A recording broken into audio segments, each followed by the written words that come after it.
Good morning. My name is Michael Rickards, and I appreciate your coming today. The Hall Institute of Public Policy is delighted to have the opportunity to present this forum to you and to people who are very much interested in this increasingly important issue. The forum has been organized by our colleague, Jared Chapin, and I wanted to thank him for all the effort that he's made putting this together.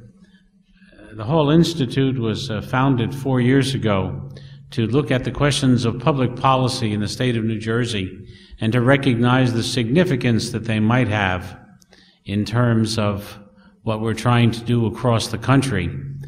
To some extent, New Jersey is a kind of microcosm of the nation, and we believe that many of the problems and solutions that we're going to be looking at in the 21st century are going to really be a part of the type of discussions that we have here in our own state. We publish about 400 papers.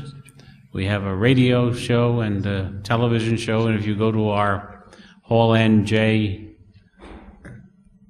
computerized map, you'll see the opportunity to really go in different directions depending on the issues that you're interested in. I am personally delighted today to have as our moderator Richard Keevey. Richard is known to many of you because of his long, distinguished public service career. He was former budget director and comptroller for the state of New Jersey under two governors.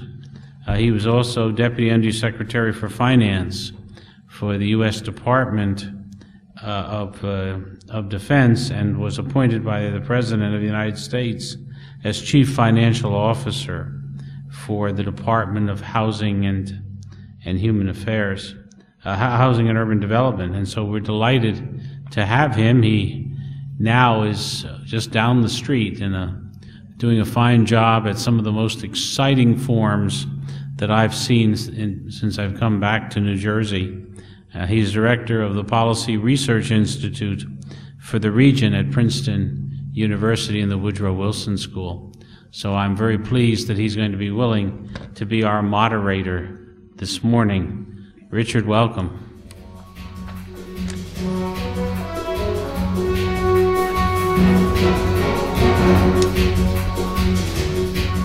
Good morning, everyone. You wonder what a finance person has to do with energy, but it is all linked together, I'm sure, as we'll discover this morning from our panel.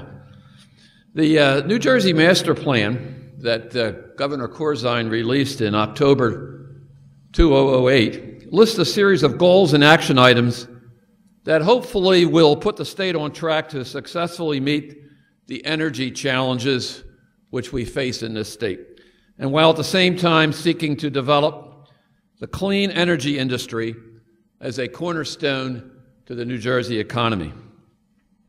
Furthermore, recently, the New Jersey legislature introduced two bills that address energy policy, one of which supports the development of onshore and offshore wind energy. The Energy Master Plan has as its goal of meeting 30% of the state's electricity needs from renewable energy sources by the year 2020, with 13% coming from wind power. The master plan also calls for developing 1,000 megawatts of offshore wind capacity by 2020. The plan also has the overall challenge of reducing our demand for energy by 20% by the year 2020. Pretty ambitious, I would say. Many discussions like this on energy and green energy are very general and particularly focus on job creation. And this is probably understandable given the current economic climate. But today, we want to fit New Jersey's approach to energy policy into a practical discussion about the technical and practical side of the issue. Already, I have observed by reading through the literature some interesting non-governmental initiatives currently underway in the state.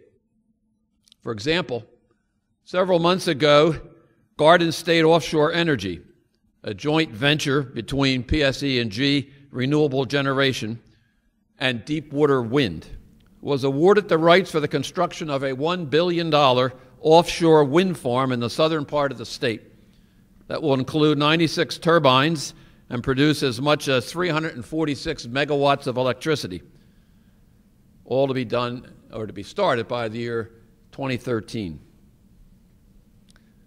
But I, perhaps as a critic, would ask, how does this energy get into our homes in New Jersey? And are the projected numbers realistic? What happens if wind power on a windless day? Solar power, of course, is another alternative method of meeting energy needs today. To that end, PSE&G just announced plans to spend $773 million over the next 5 years to install solar panels on power poles and government buildings in New Jersey to meet the Garden State's requirement for more renewable energy. And furthermore, PSE&G will add 120 megawatts of non-polluting generating capacity, enough to power 30,000 homes. And furthermore, PSE&G asked state regulators to raise monthly household rates 10 cents to 35 cents for the costs. But I would ask, is this efficient?